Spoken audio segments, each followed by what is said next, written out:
నాకు భయం వేస్తుంది. నేను అనుకున్నాను ఇక నేను అయిపోతున్నానేమో, ఈ కరెంట్లు వాడి మీద పైకి వెళ్తున్నాయి, ఇక నేను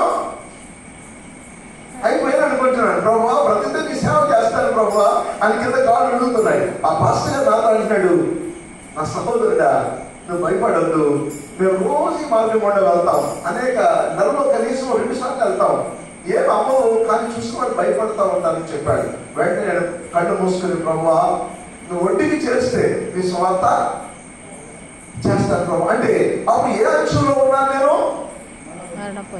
మరణము మంచిది.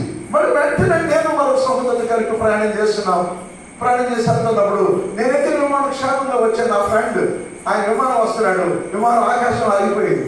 ఎక్కడ? ఆకాశంలో. నేను వెళ్ళవలసిన ప్రాంతానికి నేను వెళ్ళిపోయాను.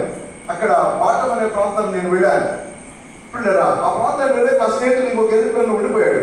ఆయన వచ్చి ఆయన చక్కగా నుంచి వస్తూ ఆయన ఆకాశంలో ఉండిపోయినప్పుడు